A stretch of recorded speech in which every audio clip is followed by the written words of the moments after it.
नेता केंद्रीय जल शक्ति मंत्री माननीय गजेंद्र सिंह शेखावत जी आपको संबोधित करेंगे। मेरा विनम्र निवेदन है माननीय शेखावत जी से आपको संबोधित करें। धन्यवाद संजय जी। मित्रों, एक अत्यंत महत्वपूर्ण विषय और आज के घटनाक्रम को लेकर के कुछ आपसे चर्चा करने के लिए आप सब लोगों के बीच में मैं आज उपस्थित हुआ हूं। लगातार पिछले 5 वर्षों से हम इस बात की चर्चा आप सबके माध्यम से राजस्थान प्रदेश के लोगों के सामने और देश के लोगों के सामने रख रहे थे कि वर्तमान की अशोक गहलोत सरकार ने भ्रष्टाचार के सभी मानबिंदुओं को पार करके नए बेंचमार्क्स ऐसे बना दिए हैं। राजस्थान में जिस तरह से राजस्थान के लाखों युवाओं के भविष्य को अंधकारमय बनाते हुए सीरीज ऑफ पेपर लीक हुआ, 1 से लेकर के 19 बार तक लगातार राजस्थान में जिस तरह से पेपर लीक हुए, उसके कारण से राजस्थान के 70 लाख युवा जो विभिन्न प्रतियोगी परीक्षाओं में सम्मिलित हुए थे, उनका भविष्य न केवल अंधकारमय हुआ अपितु सरकार द्वारा प्रतियोगी परीक्षाओं के माध्यम से भर्ती की व्यवस्था पर से भी प्रदेश के लोगों का, प्रदेश के युवाओं का और प्रदेश के ऐसे एस्पिरेंट युवाओं के परिवारजनों का विश्वास समाप्त हो गया। उन 70 लाख युवाओं में से निश्चित ही अधिकांश युवा किसी गरीब के बेटे थे, किसी साधारण परिवार के बेटे थे, किसी किसान के बेटे थे, किसी आदिवासी परिवार के बेटे या बेटी थे या किसी दलित परिवार के बेटे या बेटी थे, जिन्होंने पेट काट करके इस आशा के साथ में कि बेटे के द्वारा किए गए परिश्रम के चलते हुए जब उसे सरकारी नौकरी प्राप्त होगी, उसके जीवन में एक स्थायित्व आएगा और साथ ही साथ परिवार का सम्मान भी एक बार फिर पुनः स्थापित होगा। इस आशा के साथ में उन्होंने कठोर परिश्रम करके अपने बच्चों को जिस तरह से पढ़ाया, युवाओं ने भी एक बेहतर भविष्य की अपेक्षा में जिस तरह से रात रात भर जाग करके परिश्रम किया, लेकिन अंततः उसका परिणाम पेपर लीक के माध्यम से उजागर हुआ। यहां दीगर बात यह है कि पहले पेपर लीक से लेकर के 19वें पेपर लीक तक लगातार सरकार और सरकार में बैठे हुए लोग इस पर लीपापोती करते हुए नजर आए। प्रारंभ के पेपर लीक के समय माननीय गहलोत साहब ने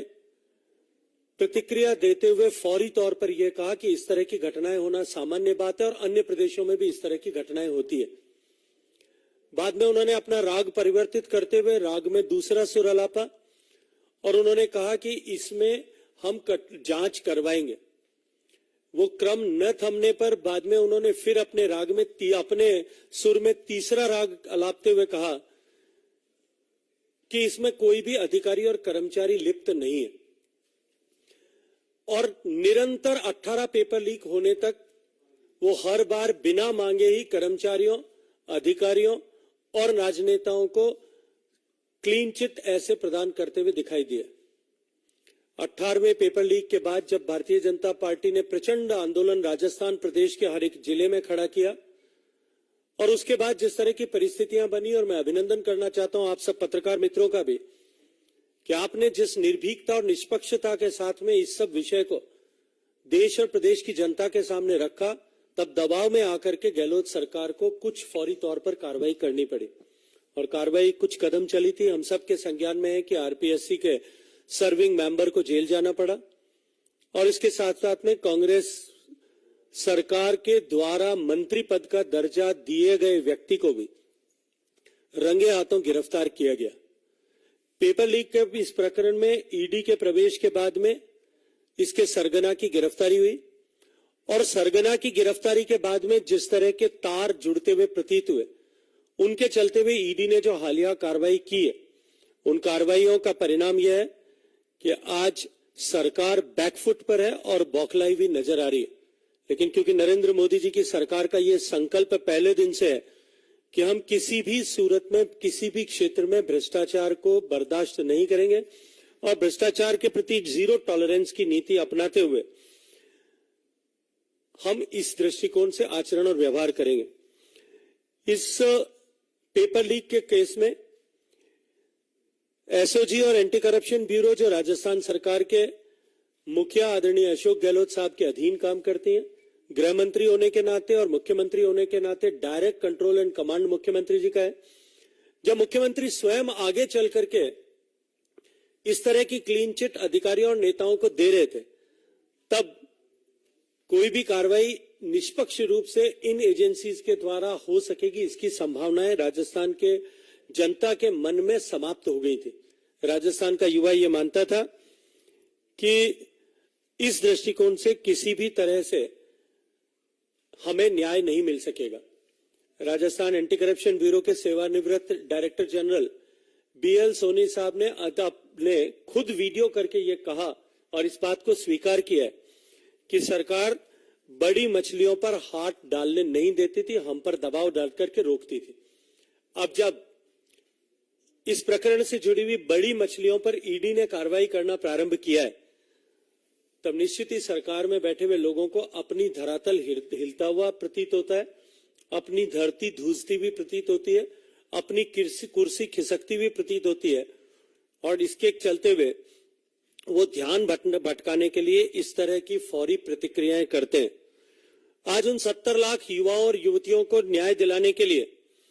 जब एनफोर्समेंट डायरेक्टोरेट ने नियमानुसार कार्रवाई करना प्रारंभ किया है और उसमें जिस तरह की जब्ती संपत्ति की, सोने की और कागजात की हो रही है, आज उन सब ऐसे 70 लाख युवा और उनके परिजन जिन्होंने खून के आंसू बहाए थे, सरकार की इस विफलता और सरकार के में बैठे नुमाइंदों की मिलीभगत के चलते हुए जिस तरह के पेपर लीक के प्रकरण राजस्थान में हुए थे, उनसे अब न्याय की उम्मीद उनके खिलाफ हो रही इस कार्रवाई के चलते हुए इन युवाओं और उनके परिजनों के मन में जागी है। राजस्थान के मुख्यमंत्री अशोक गहलोत साहब ये बताएं कि गोविंद सिंह डोटासरा जी के ऊपर यदि वो सम्मिलित हैं, उनके सूत्र और तार ये पेपर लीक के यदि उनके परिवार और उनसे जुड़े हुए मिलते हैं, तो इन गरीबों, इन दलितों, इन शोषितों, इन पीड़ितों ऐसे और उनके परिवार के युवाओं को न्याय दिलाने के लिए उन पर कार्रवाई होना चाहिए कि नहीं होना चाहिए। मैं आप सबको स्मरण कराना चाहता हूं कि जब माननीय मुख्यमंत्री ये कह रहे थे कि कोई भी अधिकारी और कर्मचारी इसमें सम्मिलित नहीं है, तब पहली जांच जब एंटी करप्शन ब्यूरो ने की थी, उस पहली जांच में उसके सूत्र जो है अधिकारियों और नेताओं तक पहुंचे थे, लेकिन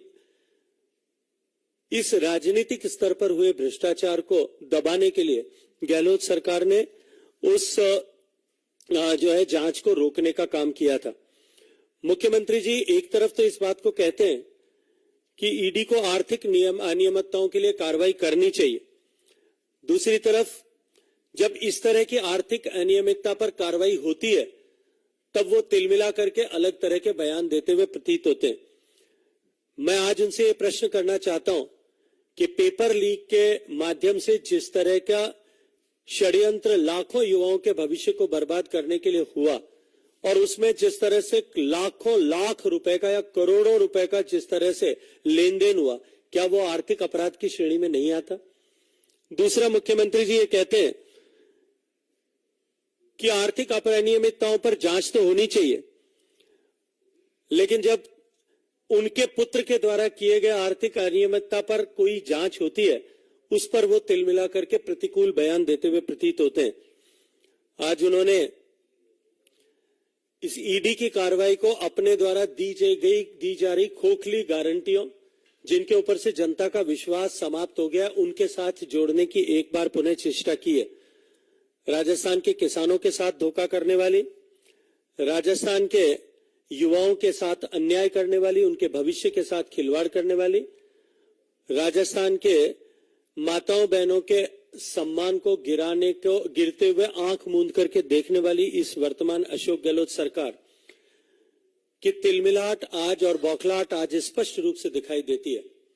मैं एक विषय और आप सबके सामने स्पष्ट करना चाहता हूं कि एनफोर्समेंट डायरेक्टरेट ने जो माननीय गहलोत साहब के बेटे के खिलाफ कार्रवाई की है, उसके तार मॉरिशस से हवाला के जरिए पैसा जाना और रीरूट होकर के पैसा आना इस प्रकरण से जुड़े हुए हैं। इस तरह से देश में काले धन को रोटेट करके उसको जायज बनाने का जो प्रयास होता था और उसको रोकने के लिए जिस तरह से कि भारत की सरकार ने आदरणीय नरेंद्र मोदी जी के नेतृत्व में काम किया है और सफलतापूर्वक उस पर लगाम लगाने की कोशिश की है, मेरा प्रश्न यह है कि इस पर जांच होनी चाहिए या नहीं होनी चाहिए, इसको लेकर के अशोक गहलोत साहब को स्पष्टीकरण देना चाहिए। जहां तक एनफोर्समेंट डायरेक्टरेट की बात है, अब जो माननीय मुख्यमंत्री जी बार बार इस बात का दोषारोपण करते हैं कि ईडी की कार्रवाई उन्हीं प्रदेशों में होती है जहां चुनाव होने वाले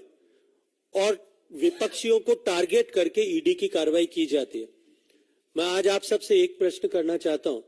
कि अब से पहले जितने प्रमुख ईडी के केसेस हुए हैं उनमें से कितनों में न्यायालय ने राहत प्रदान की है? अगर सरकार के किसी दबाव में एक स्वतंत्र एजेंसी ने गलत काम किया होता तो निश्चित ही न्यायालय ने उसमें हस्तक्षेप करके न्यायपालिका ने निश्चित रूप से राहत प्रदान की होती। एनफोर्समेंट डायरेक्टरेट के पिछले 9 साल के रिकॉर्ड को यदि उठा करके देखा जाए तो मैं जिम्मेदारी के साथ में ये कह सकता हूं कि ईडी के द्वारा पीएमएलए में रजिस्टर्ड किए गए केसेस में 93% से भी ज्यादा कन्विक्शन हुआ है। 93.54% केसेस में कन्विक्शन अब तक हुआ है। शायद दुनिया के किसी भी एजेंसी के द्वारा किए गए कार्रवाई में कन्विक्शन की रेट जो है वो इस स्तर पर नहीं होगी। इसलिए ईडी पर दोषारोपण करके ईडी का पॉलिटिसाइजेशन करने की कोशिश करना और ईडी की कार्रवाई का पॉलिटिसाइजेशन करने की कोशिश करना, more precisely I should say, ये निश्चित रूप से एक स्वतंत्र ऐसी निरपेक्ष रूप से काम करने वाली एजेंसी पर अन्यथा प्रश्न चिन्ह खड़ा करके उसकी साख को गिराने का कुत्सित षड्यंत्र है। मैं इसी क्रम में आगे आपसे निवेदन करना चाहता हूं कि ईडी ने जो कुल मिलाकर के अब तक जितने केसेस किए हैं, जो पिछले 9 साल के केसेस हैं, उन केसेस में अब तक जो एनफोर्समेंट डायरेक्टरेट ने अब तक जितने केसेस किए हैं उन 5,996 के 906 केसेस में से केवल 3% केसेस ही पॉलिटिकल लोगों जो पीपल्स रिप्रेजेंटेटिव है या उन्होंने पीपल्स रिप्रेजेंटेटिव की तरह काम किया है, उनमें से केवल 5,900 केसेस में केवल 3% लोग ही ऐसे। इसलिए इस तरह का निराधार आरोप मत देना कि ईडी केवल पॉलिटिकल इंटेंट से लेकर के पॉलिटिकल लोगों पर कार्रवाई करती है, ये सर्वथा आधारविहीन है। अशोक गहलोत साहब भ्रष्टाचार पर होने वाली कार्रवाई से इसलिए तिलमिलाए हुए कि उनकी सरकार ने भ्रष्टाचार के सारे पैमानों को तोड़ दिया। और ये केवल यदि मैं यहां बैठ करके कहता तो शायद आप लोग ये कह सकते थे कि ये मैं राजनीतिक वक्तव्य दे रहा हूं। उन्हीं की पार्टी के नेताओं ने, विधायकों ने विधानसभा पटल पर, मंत्री पद का दर्जा प्राप्त मुख्यमंत्री के सलाहकार ने विधानसभा के पटल पर और उनकी पार्टी के मंत्रियों ने जनता के बीच में हजारों लोगों की उपस्थिति में इस तरह के वक्तव्य दिए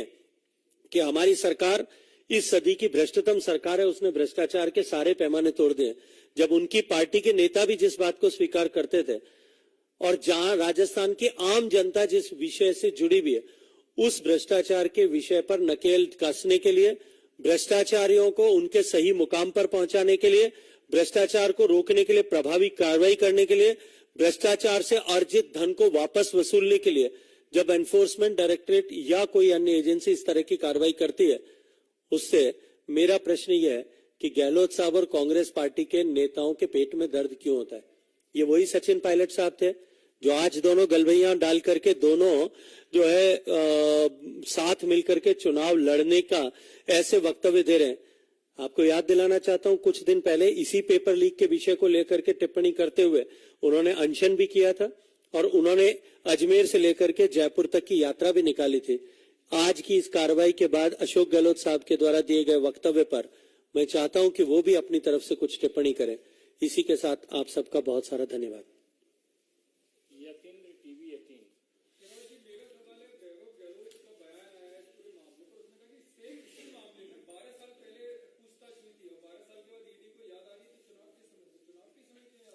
देखिए, निश्चित रूप से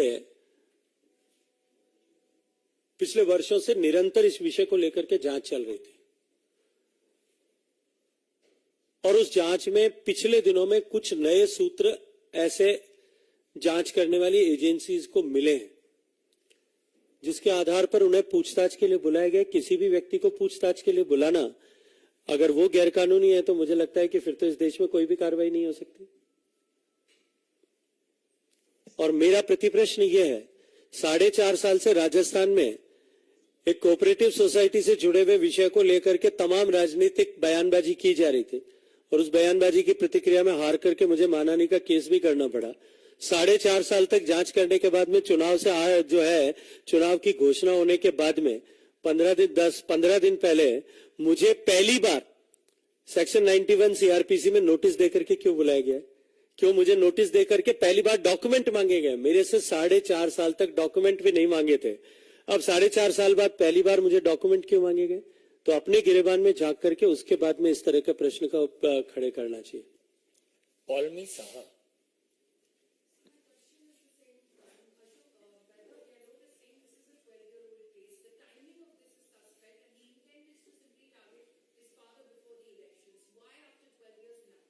So this is the same reply which I have given, that my question is why in the other case which he wants to allege me, your chief minister and the Congress party, उसमें 4.5 साल बाद में why they have given me notice to submit the papers which I have already submitted 4 years ago without any notice, suo moto by a suo moto representation in 2020 and 22 when I have submitted all that data and all relevant papers. Then why he has given me notice to submit the papers? They might be the inquiring agencies, they must be having some details, so they have given notice. Why they are afraid of this? अंकित गुप्ता,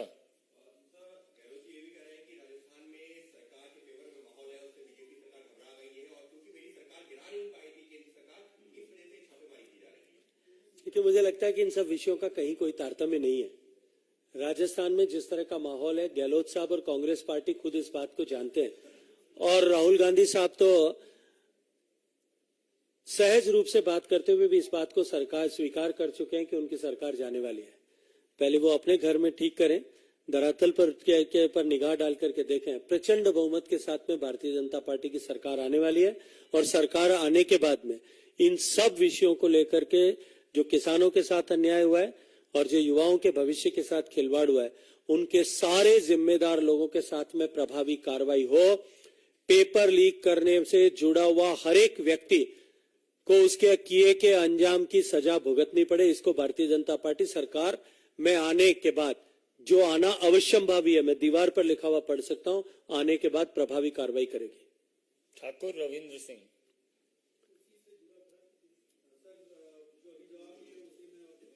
थोड़ा clear question करिए, थोड़ा जोर से।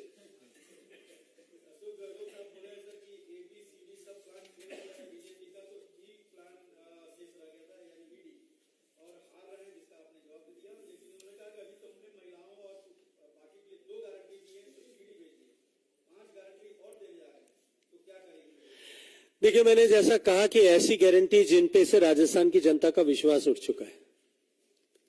ऐसी खोखली गारंटियां पहले बिजली देने के नाम पर, किसान को फ्री बिजली देने के नाम पर, अन्नपूर्णा किट के नाम पर, मोबाइल देने के नाम पर और गैस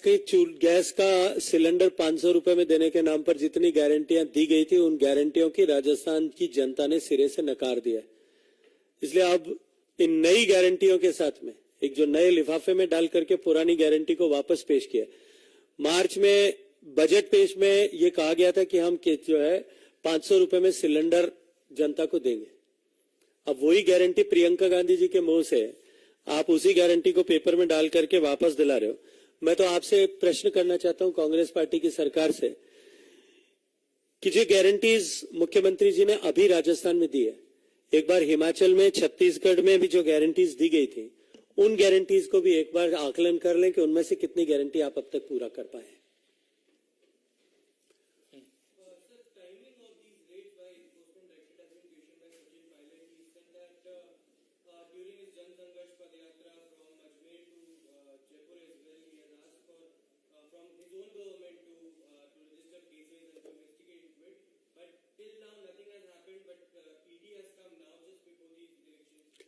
मुझे लगता है कि भ्रष्टाचार पर कोई कार्रवाई हो,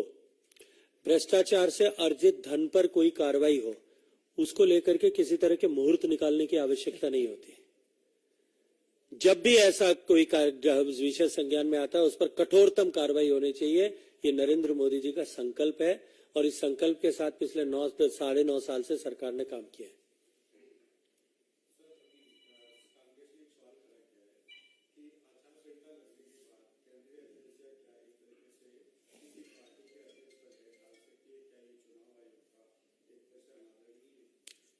अगर उनको लगता है तो जाकर के चुनाव आयोग से चर्चा करनी चाहिए, रिप्रेजेंट करना चाहिए। किसी आर्थिक विषय से जुड़े अपराध पर यदि कोई एजेंसी लेजिटिमेट एक्शन करती है, उसमें चुनाव आयोग का मॉडल कोड ऑफ कंडक्ट कहां बाधा बनता है? मुख्यमंत्री जी ने आज एक सवाल किया है, वो कह रहे हैं कि ईडी की कार्रवाई कांग्रेसी नेताओं पर हो रही है, लेकिन इथियोपिया में जो इन्वेस्टमेंट हुआ और बार-बार कैसे जी रिक्वेस्ट कर रही है ईडी से, तो संजीवनी घोटाले में ईडी क्यों नहीं है? मुख्यमंत्री जी ने, मुझे लगता है कि ये प्रश्न जो है ऐसा विषय जो उठाया है, मेरा प्रति प्रश्न यह है कि 4.5 साल से आपकी एजेंसी जब इस पर जो कार्रवाई कर रही है, उस कार्रवाई में आप अभी तक अंजाम पर क्यों नहीं पहुंचा पाए? क्योंकि कार्रवाई का उद्देश्य ये नहीं है कि जिन इन्वेस्टर्स का पैसा डूबा उनका पैसा उनको वापस दिलाया जाए। क्योंकि अगर यही उनका संकल्प होता तो 14 इस तरह की सोसाइटी जो हैं जो सिंक हो गई हैं, जिनके इन्वेस्टर्स अपने निवेश किए हुए धन को प्राप्त करने की लालसा के साथ में घूम रहे हैं, उनमें से किसी एक पर भी, एक को छोड़ करके किसी और 13 में से किसी एक पर भी आपका वक्तव्य आपने कभी मुख्यमंत्री जी का सुना है? कभी आपके उनके नाम भी संज्ञान में आए? पॉलिटिकल वेंडेटा के चलते हुए मुझे झूठा फंसाने के लिए जिस तरह के 4.5 साल तक षड्यंत्र किए, मेरा तो प्रश्न आज ये है कि 4.5 साल में आप अपनी एजेंसी के तहत प्रभावी कार्रवाई क्यों नहीं कर पाए? पहली बार 4.5 साल बाद में मुझे 91 सेक्शन सीआरपीसी में नोटिस दिया है कि मैं अपने पिछले 10 साल के अकाउंट डिटेल्स और जो है अपने प्रॉपर्टी के ट्रांजैक्शन सबमिट करूं। वो तो मैं हर साल हर 6 महीने बाद में मंत्री होने के नाते मेरी ड्यूटी है, वैसे ही सबमिट करता हूं। वो पब्लिक डोमेन में कहीं से भी निकाल करके देखे जा सकते थे। और जैसा मैंने कहा कि 2020 और 22 में मैं तो जांच एजेंसी को सुओ मोटो एक रिप्रेजेंटेशन लिख करके अगर मेरे खातों की जांच करनी हो तो मैं कागज भेज रहा हूं, आप चेक करवा लें, ये पहले ही भेज चुका हूं। बहुत बहुत धन्यवाद। Thank you.